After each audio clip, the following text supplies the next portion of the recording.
23 years old. 2 years ago, when I was 21, my father looked me dead in the eye during Christmas dinner and said, "You are the shame of this family," right there, in front of everyone. Aunts, uncles, cousins, grandparents, all watching as he destroyed me with 6 words. I didn't scream. I didn't break down. I just sat there, fork halfway to my mouth, gravy getting cold on my plate. But what happened next? Well, let's just say those words changed everything, and 2 years later, I'm sitting here as an international recording artist telling you this story. Where are you watching from today? Drop your location in the comments below and hit that like and subscribe button if you've ever felt completely humiliated by family. You'll definitely want to stick around for what happened next. So picture this perfect Christmas scene 2 years ago. The house smelled like pine needles and my mom's famous apple pie. Everyone was dressed in their holiday best, laughing, sharing stories, the whole Norman Rockwell fantasy. My cousin Jake had just announced his promotion at the accounting firm. My sister Emma was showing off her new engagement ring for what felt like the 100th time that evening. Everyone was so proud, so supportive, so encouraging. Then there was me, 21 years old, fresh out of college with my music degree, trying to figure out my next step. While everyone else had these concrete, respectable career paths, I was still chasing what my family considered an impossible dream. "Sarah's exploring her options," my mom said diplomatically when Uncle Frank asked about my job prospects. She was trying to protect me, bless her heart. But my father wasn't in a protective mood that night. He'd been quiet all evening, cutting his ham with unnecessary force. Every scrape of his knife against the plate made everyone slightly uncomfortable, but we all pretended not to notice. "What exactly are you exploring?" he asked, his voice deadly calm. I should have deflected, should have changed the subject, but I was young and tired of feeling like the family disappointment. "Actually, I've been looking into some music opportunities. There are talent competitions, open mic nights, places where real artists get discovered," and he set down his fork. Actually set it down. The clink against his plate echoed through the suddenly silent dining room. "Real artists." He repeated the words like they tasted bitter. "Let me get this straight. You spent 4 years in college, and now you want to waste that education singing in bars." The room went dead quiet. You could hear the Christmas music playing softly in the living room, something about peace and goodwill. The irony wasn't lost on me. "It's not wasting anything, Dad. Music is a hobby, Sarah. It's something people do for fun, not something they build a life around." My hands started trembling. I gripped my water glass tighter, hoping nobody would notice. "But I'm really good at it. My professor said." "Your professor said what you wanted to hear. That's what professors do." He stood up, throwing his napkin down like he was throwing down a challenge. "But the real world doesn't care about your feelings or your dreams." My cousin Jake tried to intervene. "Uncle Robert, maybe we could—" "No." My father held up his hand, his eyes never leaving my face. "She needs to hear this. We all need to stop pretending this is okay." He looked around the table, making eye contact with every single person there. 23 family members hanging on his every word. "You know what people say about you, Sarah? About our family?" My throat closed up. I couldn't speak, couldn't breathe. "They say we raised a dreamer. Someone who can't accept reality. Someone who thinks she's special just because she can carry a tune." The words hit like physical blows. I felt my face burning with shame and embarrassment. "You are the shame of this family. 21 years old and still living in some fantasy where life is a Disney movie. It's time to grow up." The silence that followed was deafening. 23 people staring at me like I was some kind of exhibit in a museum of failure. But something strange happened in that moment. Instead of feeling smaller, I felt something else entirely. Clarity. I looked at my father, really looked at him, and realized something that would change my life forever. I was done caring what he thought. I finished my dinner, helped clear the table, said goodbye to everyone like nothing had happened. My voice didn't shake. My hands stayed steady. But when I went upstairs to my childhood bedroom that night, I made a decision that would put my face on television screens around the world and make my father wish he'd kept his mouth shut. I was leaving, and I was never coming back. Not until I could prove that being called a shame was the best thing that ever happened to me. Now, 2 years later, as I'm about to embark on an international tour with my music playing in arenas around the world, I can tell you exactly how that decision changed everything. A few days after that Christmas dinner 2 years ago, I packed everything I owned into 2 suitcases. 21 years of life fit into 2 pieces of luggage. When you're the family disappointment, you don't accumulate much worth keeping. I was methodical about it. I waited until everyone went to bed, then carefully folded my clothes, packed my guitar, and gathered the few things that actually mattered to me. My mom found me loading my car in the driveway at dawn. "Where are you going, sweetheart?" she asked. pulling her robe tighter against the cold morning air. "Somewhere I can be a shame in peace," I told her. She flinched at my words, and part of me felt bad for being so harsh. But another part of me was done protecting everyone else's feelings when nobody had bothered to protect mine. "Sarah, your father didn't mean—" "Yes, he did." I slammed my trunk shut. "And you know what? I'm grateful he finally said it out loud." "What do you mean?" "I mean now I don't have to pretend anymore. I don't have to try to be the daughter he wants. I can just be me." I got in my car and rolled down the window for what I knew would be our last conversation for a very long time. "Tell Dad I said thanks for the motivation." I drove away without looking back. I couldn't afford to look back. If I saw my mom crying in the driveway, I might lose my nerve and stay. And staying would have killed the part of me that still believed in impossible dreams. Looking back now, I can see that drive was the first step toward everything that followed. I didn't know where I was going. I had some money saved from part-time jobs during college, enough to survive for a few weeks if I was careful. The city was 2 hours away, big enough to disappear in, full of opportunities for someone willing to work hard and dream bigger than their circumstances. I found a cheap motel for the first few nights while I figured out my next move. The room smelled like cigarettes and disappointment, but it was mine. Nobody could tell me I was being unrealistic or chasing fantasies. Finding work was harder than I expected. Restaurants wanted experience I didn't have. Retail stores were looking for people who could work flexible schedules, but I needed something stable to pay rent. After a week of rejections, I finally found a job waiting tables at a small diner on the outskirts of downtown. The pay was terrible, but the owner, Mel, was kind and didn't ask too many questions about why a college graduate was desperate for work. "You running from something, honey?" she asked during my interview. "Running toward something," I corrected. She smiled. "Good answer. You start tomorrow." The work was exhausting. 12-hour shifts on my feet, dealing with difficult customers, learning to balance plates and take orders while keeping a smile on my face. My feet ached, my back hurt, and I fell into bed every night wondering if my father had been right all along. But then I'd remember the look in his eyes when he called me a shame, the satisfaction he'd taken in crushing my dreams in front of our entire family. And I'd get up the next morning ready to prove him wrong. At night, after work, I'd sit in my tiny studio apartment with my guitar. I'd play softly so I wouldn't disturb the neighbors, writing songs about heartbreak and determination, about leaving everything familiar for the chance at something extraordinary. I wasn't ready to perform yet. I was still too raw, too uncertain. But the music was there, waiting for me to be brave enough to share it. 3 months into my new life, I called Emma, not to ask for help or money, just to hear a familiar voice. "Sarah? Oh my God, where are you? Mom's been worried sick." "I'm fine, I'm working, I have my own place, I'm figuring things out. Dad asks about you sometimes." "Does he? He wants to know if you've given up the music thing yet." I laughed, but there was no humor in it. "Tell him I'm just getting started."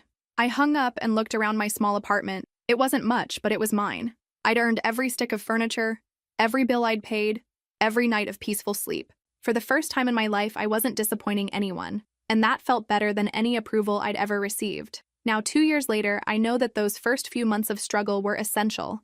They taught me I could survive anything, and that knowledge became the foundation for everything that followed. Looking back, those next few months were the hardest of my life, but also the most important. Reality hit me like a freight train. I'd thought leaving home would be the difficult part, but surviving on my own was a whole different kind of challenge. The diner job barely covered my rent and basic expenses. Some nights I went to bed hungry because I couldn't afford both groceries and my electric bill. I learned to live on ramen noodles and whatever leftover food Mel let me take home from the restaurant. When my apartment's heating broke in the middle of winter and I couldn't afford the repair, I slept in my car for 3 nights until my next paycheck came in. I couch surfed when I could find friends willing to help, slept in shelters when I couldn't. A few nights, when pride prevented me from asking for help and my car was too cold, I found doorways and benches in the city center. Those were the darkest moments. Lying awake in unfamiliar places, wondering if my father had been right. Maybe I was just a dreamer who couldn't handle reality. But even in those lowest moments, especially in those moments, I held on to the one thing that made all the suffering worthwhile: music. Every night, no matter where I was sleeping or how exhausted I felt, I played my guitar. Sometimes just humming melodies to myself, sometimes writing lyrics on napkins or scraps of paper. The songs that came during those months were different from anything I'd written in college. They had weight, pain, truth. They were born from real struggle, not imagined heartbreak. I worked every job I could find. Waitressing at the diner during the day, cleaning office buildings at night, stocking shelves at a grocery store on weekends.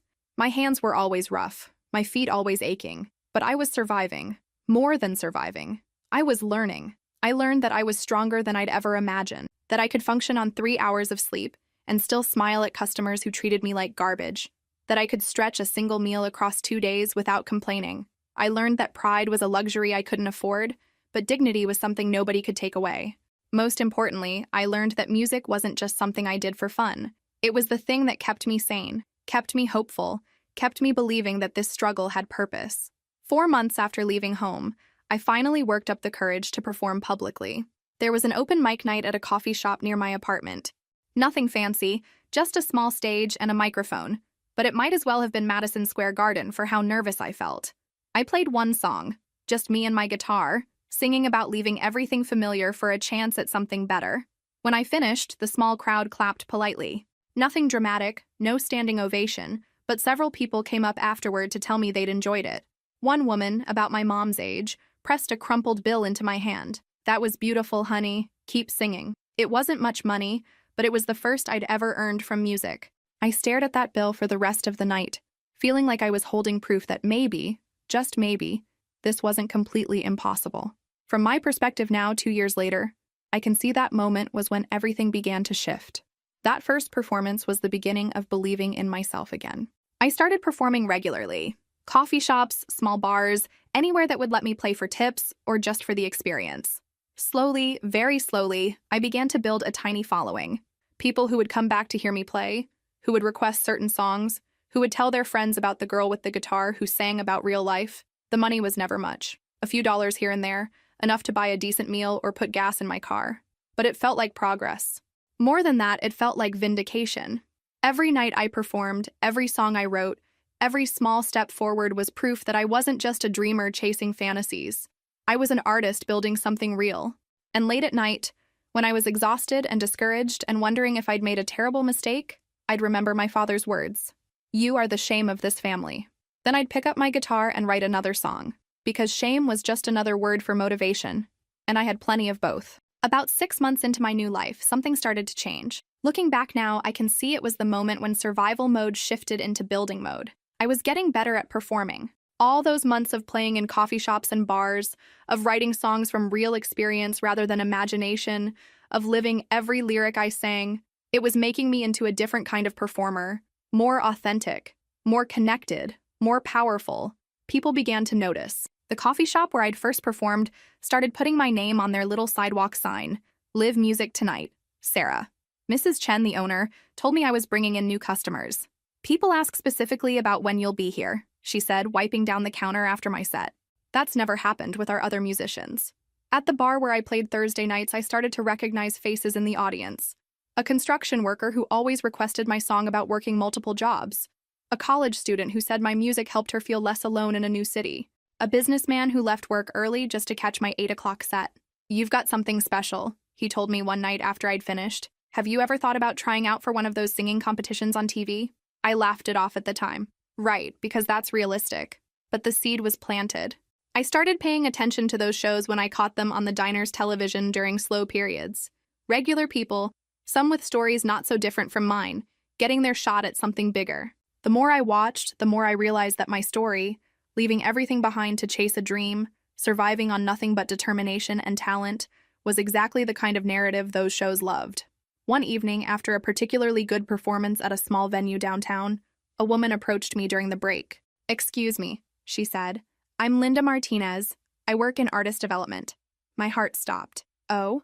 I've been watching you perform for the past month. You have something really special. Raw talent, emotional authenticity, stage presence. Have you ever considered auditioning for Rising Star?" Rising Star? The biggest singing competition on television. The show that turned unknown performers into household names practically overnight. I've thought about it," I stammered. "You should more than think about it. You should do it." She handed me a business card. "Auditions are coming up in a few months. I think you'd have a real shot."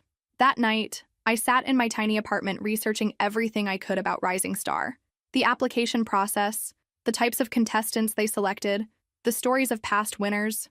Most of them had backgrounds in music, formal training, years of lessons, professional experience. Very few had stories like mine. But maybe that was exactly what would make me stand out.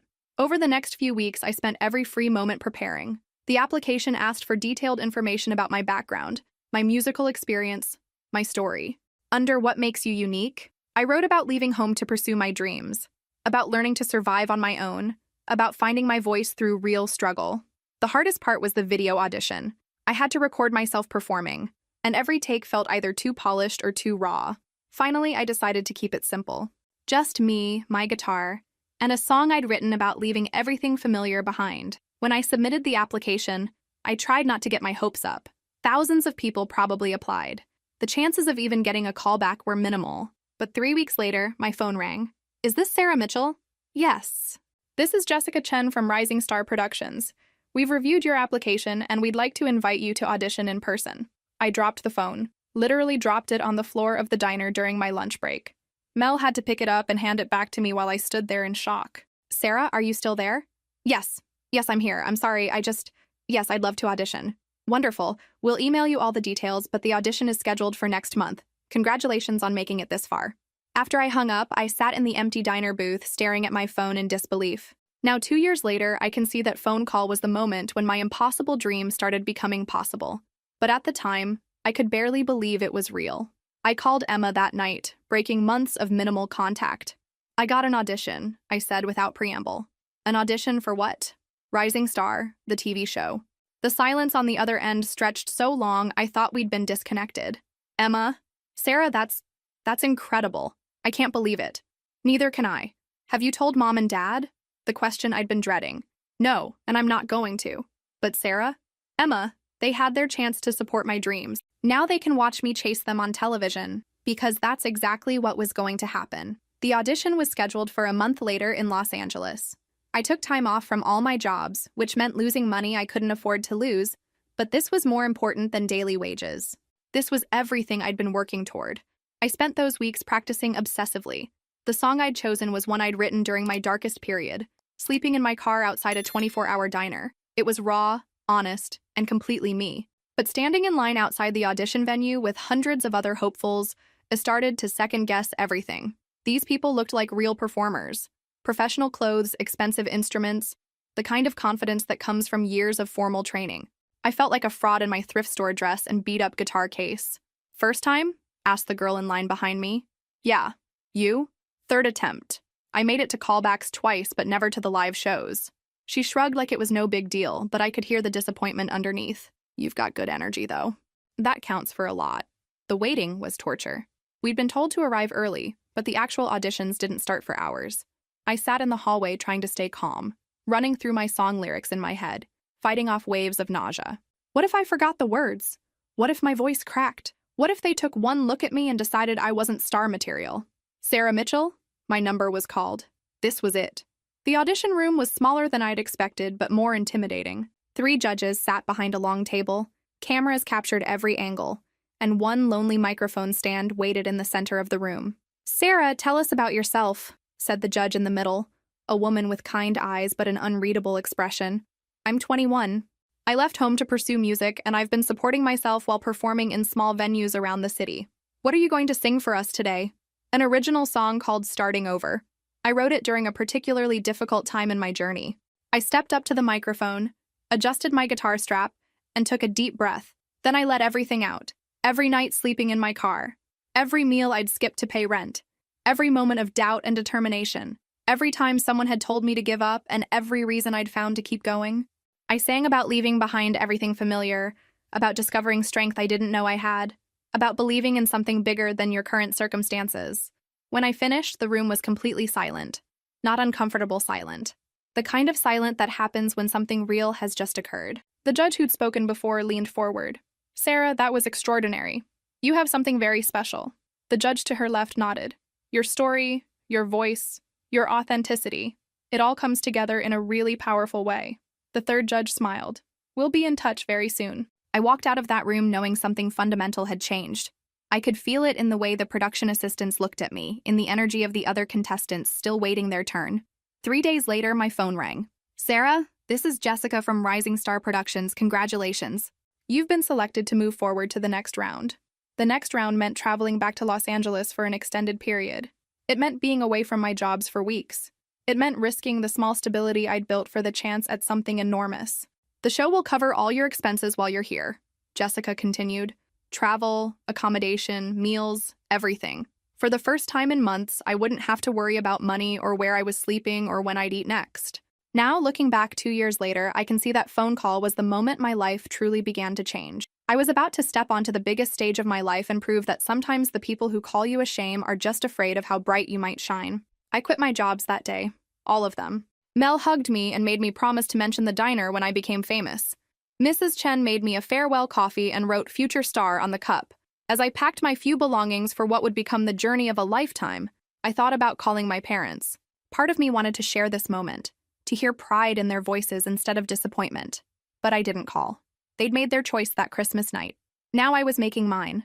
I was going to prove them wrong on national television. And looking back now, I can tell you I enjoyed every second of it. Walking onto that television studio stage was like stepping into another universe.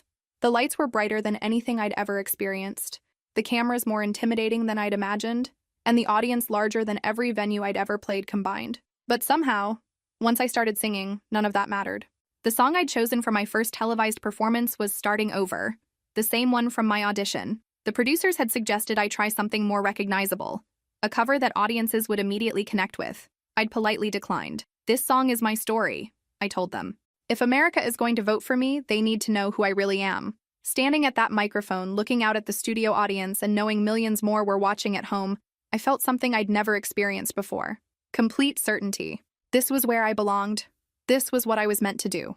I sang about leaving home, about choosing uncertainty over safety, about discovering that dreams aren't luxuries, but necessities. Every word carried the weight of the past year. Every note rang with hard-earned authenticity. When I finished, the silence lasted forever and no time at all. Then the audience exploded. Not polite applause, not the measured response of a television audience being prompted by producers. This was genuine, thunderous, emotional applause that seemed to go on and on. People were on their feet. Some were crying. The judges looked stunned. "Sarah," said Patricia, the head judge, "in all my years doing this show, I've rarely heard anything so powerful. You didn't just sing a song. You shared your soul." Judge Martinez leaned into his microphone. That level of authenticity, that emotional truth, it's what every artist strives for and very few achieve. Judge Williams just shook his head in amazement. "America is going to fall in love with you." Walking off that stage, I felt like I was floating. The other contestants backstage looked at me differently now. Some with admiration, others with barely concealed worry. I'd just announced myself as a serious contender. Over the next several weeks, as the competition continued and I advanced round after round, I watched my life change in real time. My performances were being shared on social media, my story was being picked up by news outlets, and I was getting messages from people all over the country who related to my journey. So, your music helped me find the courage to leave an abusive relationship. I'm a single mom working 3 jobs, and your songs remind me why I keep fighting.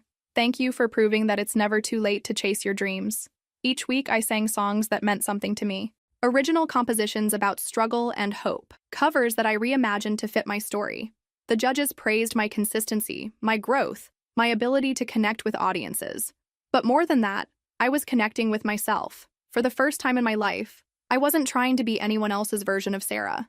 I wasn't attempting to fit into someone else's idea of what I should be. I was just me, completely and unapologetically.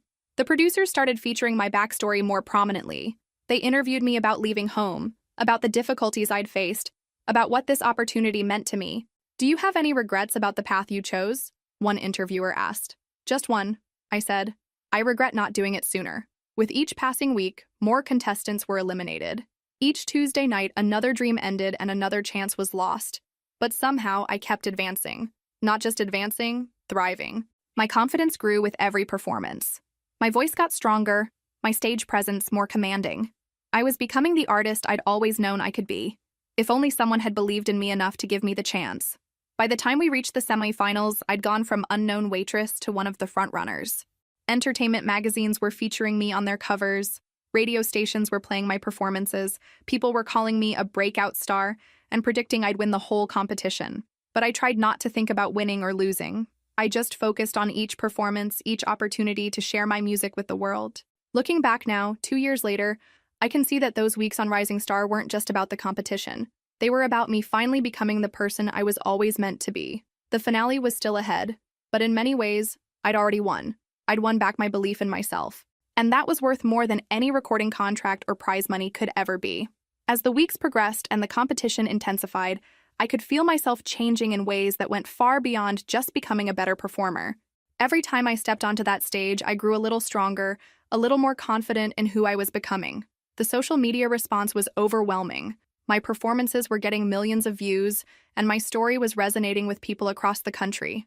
Interview requests poured in from entertainment shows, magazines, and radio stations, but it was the personal messages that affected me most. I left an unhappy marriage after hearing your story. Thank you for showing me that it's possible to start over. Your music gave me the courage to apply to art school at 35. I've been estranged from my family for being gay. Your journey shows me I'm not alone. These weren't just fans. These were people who saw something of themselves in my struggle and found hope in my progress. The judges continued to praise my growth week after week. Patricia called me consistently extraordinary. Martinez said I had the most authentic voice in the competition. Williams predicted I would change the music industry. But the comment that meant the most came from a guest mentor, a Grammy-winning songwriter who'd worked with some of the biggest names in music. Sarah, most artists spend years trying to find their voice, their unique perspective. You've already found yours through lived experience. That's something that can't be taught or manufactured. As we approached the finals, I realized something that surprised me. I wasn't nervous about winning or losing anymore. I was nervous about something else entirely. I was nervous about what came after, regardless of the outcome. 3 contestants remained. Myself, a classically trained opera singer named Michael, and a country artist named Katie who'd been performing since she was 12. All of us deserved to win. All of us had worked incredibly hard to get here, but I knew in my heart that this was my moment.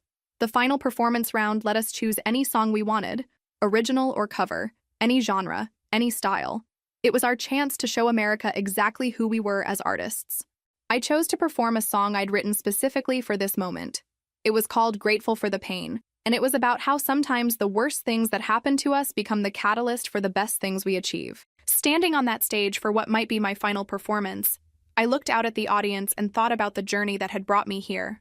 The Christmas dinner where my father called me a shame, the months of sleeping in my car and working multiple jobs, the small venues where I'd learned to connect with audiences, the audition that had changed everything. Every single step had been necessary. Every moment of doubt and determination had led to this. I sang about gratitude, not the easy kind that comes when everything goes your way, but the harder kind that emerges when you realize your struggles have shaped you into someone stronger than you ever knew you could be. When I finished, the audience was on their feet before the last note faded. The judges were wiping away tears. Even the other contestants were applauding with genuine enthusiasm. Sarah, Patricia said, her voice thick with emotion, that wasn't just a performance. That was a statement about the power of the human spirit to transform pain into purpose. The voting lines opened immediately after our performances. For the next 4 hours, America would decide who deserved to win. I spent those hours not thinking about the outcome, but about what I'd already gained. I'd gained a voice, not just as a singer, but as a person. I'd gained the knowledge that I could survive anything, overcome any obstacle, achieve any dream if I was willing to work for it. Most importantly, I'd gained the understanding that sometimes being called a shame is just another way of being challenged to prove your worth.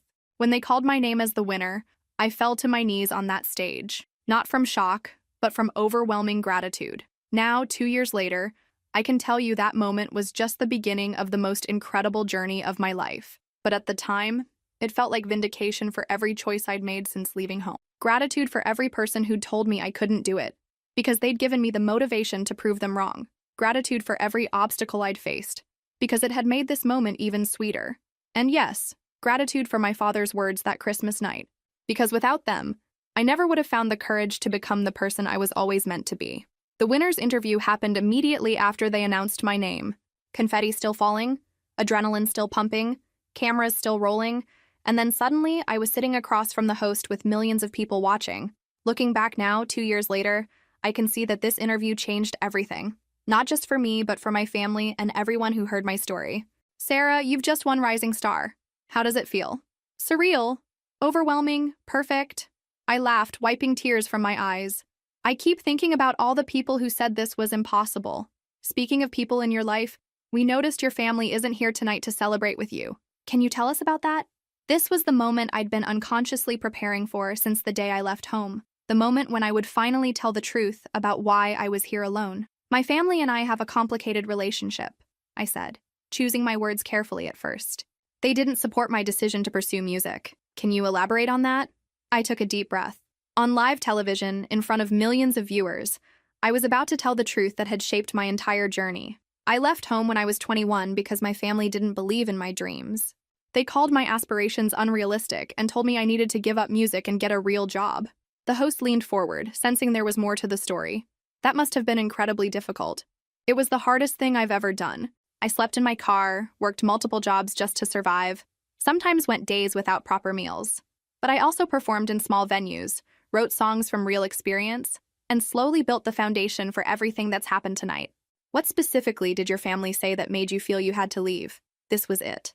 The moment of complete honesty that would change everything. My father told me I was the shame of the family for wanting to pursue music. He said it in front of our entire extended family during Christmas dinner. That's when I knew I had to choose between their approval and my dreams. The audience gasped audibly. The host's eyes widened. He called you the shame of the family? Yes. And you know what? In a way, I'm grateful he did. Grateful? Because it forced me to stop seeking validation from people who couldn't see my worth. It taught me that the only approval I really needed was my own. Have they reached out since you've been on the show? No. And honestly, that tells me everything I need to know about their priorities. What would you say to them if they're watching tonight? I looked directly into the camera, knowing that somewhere my parents were probably seeing this conversation for the first time. I'd say that I hope they're proud now, but I don't need them to be. I've learned to be proud of myself. I'd say that calling someone a shame for following their dreams says more about the person speaking than the person being criticized. And what would you say to anyone else who's been told their dreams are unrealistic? I'd say that sometimes the people who love us the most are the least equipped to understand our potential. Don't let anyone else's limitations become your own. Don't let anyone else's fear keep you from becoming who you're meant to be. Now, 2 years later, I know that those words resonated with millions of people around the world. The interview went viral within hours. Chose herself started trending. People shared their own stories about family members who'd discouraged their dreams. But the immediate response that mattered most came the next morning. My phone rang at dawn. Unknown number. Sarah? This is Amanda Rivers from Channel 7 News. We're standing outside your parents' house right now. There are reporters from several networks here asking for comment about your interview last night. So far, your father has refused to come to the door. I hung up without responding. By noon, the story had evolved beyond just my interview. News outlets were now focusing on my family's silence, the contrast between my success and their absence from my journey. Rising star winner's family refuses to comment on daughter's success. Local man called daughter family shame. She just won national singing competition. Parents silent as daughter, they rejected becomes overnight star.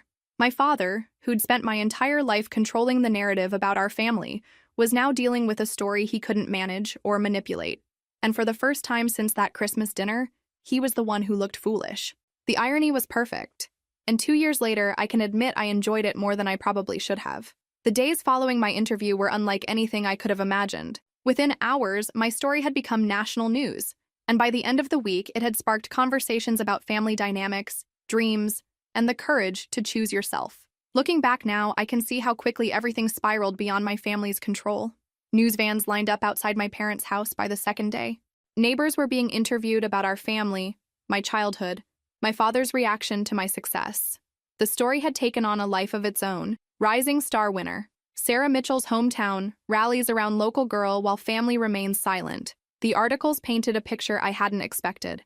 My old music teacher gave interviews praising my talent and dedication. Former classmates shared memories of my performances at school events. Local businesses put up signs congratulating me.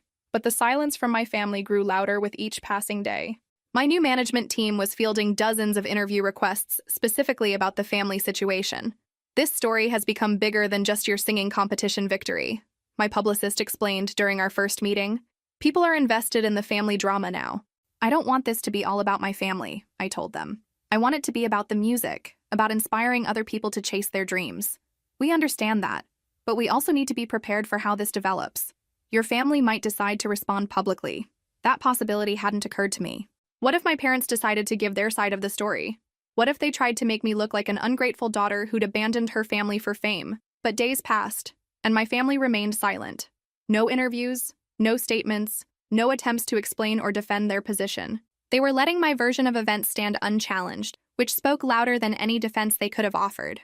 Meanwhile, my life was changing at lightning speed.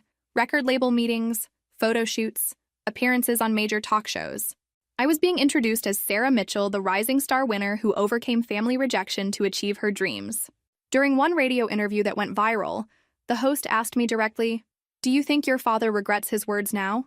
"I think my father is probably experiencing some consequences he didn't anticipate," I said. "But regret isn't the same as understanding why his words were harmful in the first place. Would you consider reconciling if he apologized?" "I'd consider listening if he apologized. But words are easy. Change is harder. I'd need to see evidence that he actually understood the damage he caused, not just that he was sorry for the consequences." That interview clip was shared millions of times. The phrase "words are easy, change is harder" became a social media phenomenon, appearing on posts about toxic relationships, family boundaries, and personal growth. I was accidentally becoming a spokesperson for people who'd been rejected by their families for being different, for dreaming bigger, for refusing to accept limitations others tried to place on them. 3 weeks after my victory, I was having breakfast at my hotel when I received a call that changed everything again. "Sarah, this is Emma, my sister, the first family member to reach out since my story became national news. Hi, Emma. I've been watching everything unfold, and I need to apologize. Now, 2 years later, I can see that this phone call was the beginning of slowly rebuilding what had been broken. But at the time, I wasn't sure I was ready. For what? For not standing up for you that Christmas night? For letting Dad say those things without defending you? For not supporting your dreams when you needed support most?" Her voice was thick with emotion, and I could tell she was crying. "Emma, no, let me finish. I was a coward. I was so used to Dad's approval, so afraid of losing it, that I stayed silent while he hurt you. And I've regretted it every day since you left. Why are you calling now? Because I'm famous? I'm calling now because I finally found the courage to do what I should have done 2 years ago. And because watching you succeed despite everything we put you through has made me realize how strong you really are." That conversation lasted for over an hour. We talked about the past, about regret, about the possibility of rebuilding trust. It was the first step toward healing, though I didn't know it at the time. But my parents still hadn't reached out. And as the media attention continued to grow, I wondered if they ever would. The girl who had left home 2 years ago would have been devastated by their continued silence. The woman I'd become understood that some people need to hit rock bottom before they're ready to climb back up. I was prepared to wait and see which version of my parents would eventually emerge. 2 months after my rising star victory, the media attention around my family situation reached a tipping point that forced everything into the open. I was in the studio working on my debut album when my manager called with news that would change everything again. "Sarah, you need to see this. Your mother just gave an interview." I stopped mid-recording. "She did what?" "She's on television right now, Channel 7 News, talking about you, about the family situation, about everything that happened." Now, 2 years later, I can see that my mother's decision to speak publicly was the moment when healing became possible.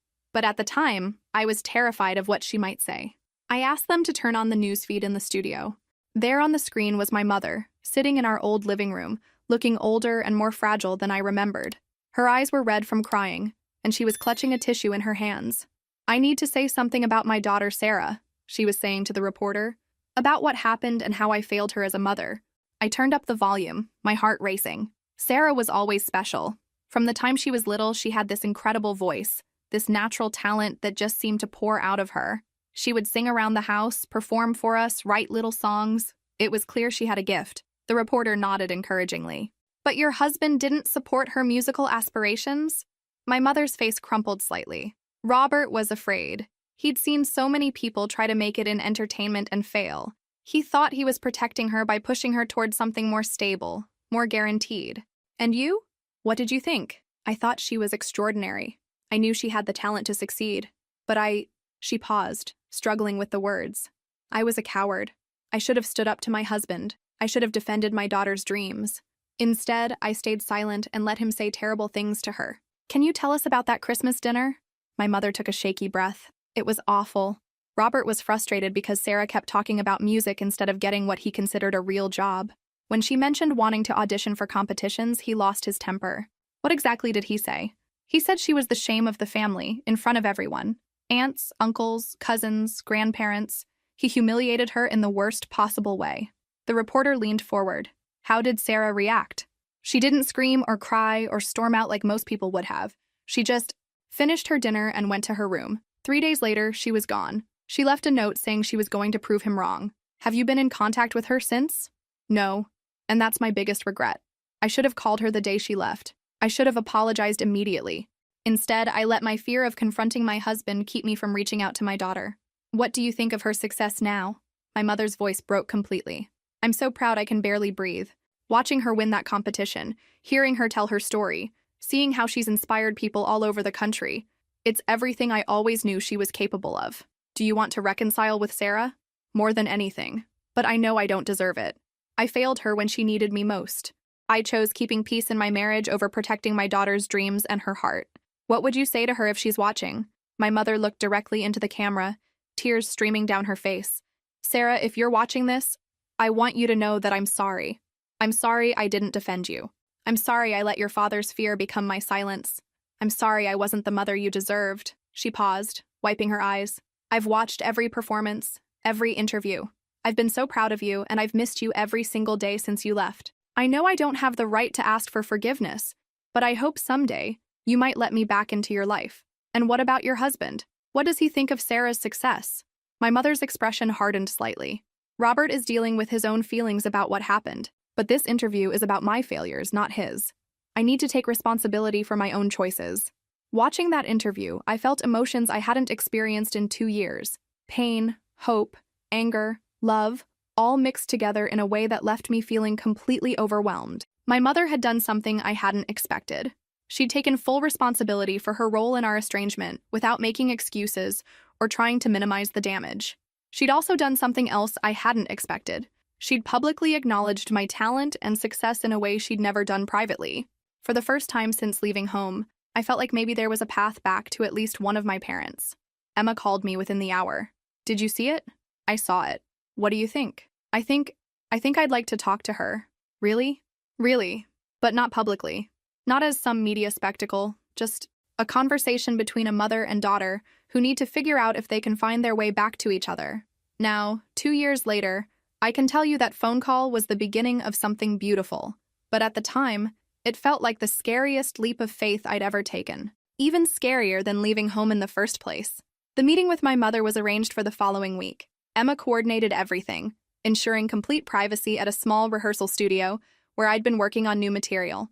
Looking back now, 2 years later, I can see that this conversation changed not just my relationship with my mother, but my understanding of forgiveness itself. I arrived early, partly to prepare myself emotionally, and partly because I needed the familiar comfort of being surrounded by music. When my mother walked through the door, I was struck by how much she'd aged.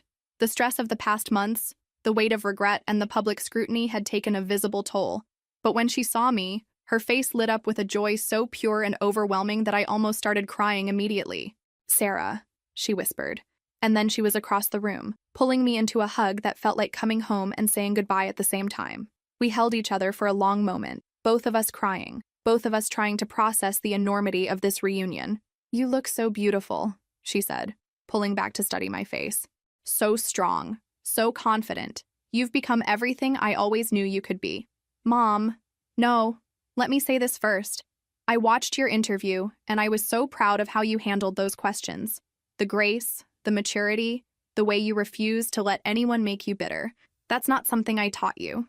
That's something you found in yourself." We sat down facing each other, preparing for what we both knew would be the most important conversation of our lives.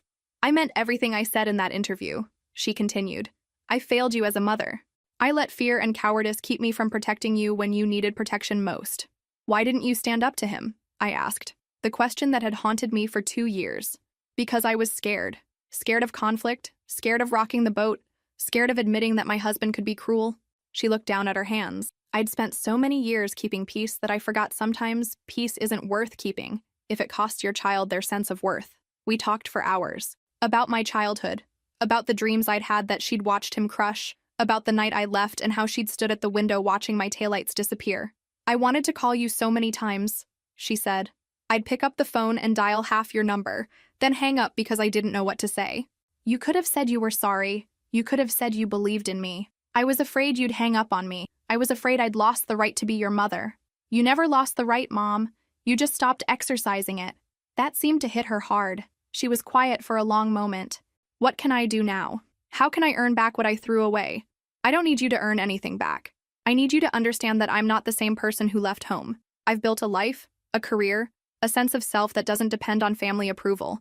I can't go back to being the daughter who needed your validation to feel worthy. I don't want you to go back. I want to know the woman you've become. And what about Dad? Her expression grew complicated. Your father is struggling. The media attention, the way people in town are talking about him, the business consequences. He's dealing with a lot of regret. Has he asked you to convince me to forgive him? No. Actually, he said he doesn't deserve your forgiveness and wouldn't blame you if you never spoke to him again. That surprised me. It was the first sign of genuine remorse rather than self-pity. We spent the rest of the afternoon talking about lighter things. My tour plans, my album, her life, Emma's family, slowly rebuilding the foundation of a relationship that had been broken, but maybe wasn't beyond repair. As the day ended, I felt something I hadn't experienced in 2 years, the possibility of having a mother again. Can I come to one of your concerts? She asked as we prepared to leave. I'd like that, but as my guest, not as a photo opportunity. Of course. Now, 2 years later, I can tell you that conversation was the beginning of healing that continues to this day. My mother kept every promise she made that afternoon, and slowly, carefully, we rebuilt trust. But my father still hadn't reached out, and I was beginning to understand that some apologies take longer to arrive than others. The important thing was that I was no longer waiting for them to feel complete. I'd learned to be whole on my own. 6 months after my reconciliation with my mother, I was performing at a sold-out arena in front of 20,000 people, looking out at a sea of faces singing along to songs I'd written about pain and healing and the complicated journey back to yourself. Now, 2 years after that Christmas dinner that changed everything, I can tell you this is exactly where I always dreamed of being. In the VIP section, I could see my mother and Emma, both beaming with pride. My mother had kept her promise and attended several concerts, always quietly supportive, never seeking attention or trying to capitalize on my success. My father wasn't there. We'd spoken once, briefly, a few months earlier when he'd called to apologize. It was awkward and halting, but genuine. He'd taken full responsibility for his words and their impact, but we both understood that apologies and rebuilding trust were different things. Maybe we'd get there someday, maybe we wouldn't, but that was okay. Over the past 2 years, I'd learned that you can't force people to change, and you can't build your happiness on other people's approval. As I performed the final song of the night, a new composition about the difference between the family you're born into and the family you choose, I felt a peace I'd never experienced before. I was exactly where I belonged, doing exactly what I was meant to do, surrounded by people who appreciated my art and understood my journey. In the crowd, I could see faces of people who'd been inspired by my story to chase their own dreams, to leave toxic situations, to believe in themselves when nobody else would. My album had debuted at #1. I'd been nominated for major awards. I'd been invited to perform at venues I'd only dreamed of seeing as a child. But the achievement I was proudest of wasn't any of those things. It was the moment I'd learned to approve of myself. After the show, backstage in my dressing room, I thought about that Christmas night 2 years ago, about the girl who'd sat at that table, desperate for approval from people who couldn't see her value. That girl was gone. In her place was a woman who knew exactly what she was worth. My phone buzzed with a text from Mel, the diner owner who'd given me my first job when I was desperate and alone. "Saw you on TV tonight, honey. Always knew you'd make it big. The coffee's on the house next time you're in town." I smiled, remembering the woman who'd believed in me when I couldn't believe in myself. That's when I realized something that put everything into perspective. My father had called me the shame of the family that Christmas night, thinking he was ending my delusions. Instead, he'd given me the greatest gift possible, the motivation to prove that dreams aren't shameful. They're just dreams that haven't happened yet. Standing in that dressing room, looking at photos from the concert, reading messages from fans who'd found courage in my story, I knew that sometimes the best thing your family can do for you is force you to save yourself. Because the person you become when you choose yourself over their approval is always stronger than the person you would have been if you'd stayed small to make them comfortable. My mother knocked on the dressing room door. "Sarah? That was absolutely incredible." "Thanks, Mom. I'm glad you were here to see it." I wouldn't have missed it for the world. As we hugged goodbye, I felt grateful for the journey that had brought us back to each other. Not the old relationship built on my need for approval, but a new one built on mutual respect. Walking to my car that night, I thought about the girl who'd packed everything into 2 suitcases and driven away from the only life she'd ever known. She'd been brave, but she hadn't known how brave. She'd been strong, but she hadn't known how strong. She'd been talented, but she hadn't known how far that talent could take her. 2 years later, performing for audiences around the world, I finally understood what she'd been trying to tell everyone who doubted her. Dreams aren't luxuries, they're necessities. And sometimes, The people who try to shame you for having them are just afraid of how bright you might shine. If this story resonated with you, make sure to like and subscribe. And remember, your dreams are never too big, and you're never too old to start over. Sometimes you just need the courage to disappoint the right people. Trust me, it's worth it. Looking back now, 2 years after my father called me the shame of the family, I can honestly say those were the 6 most important words anyone ever said to me, because they forced me to prove that shame is just fear wearing a disguise. And I'm not afraid anymore. I'm just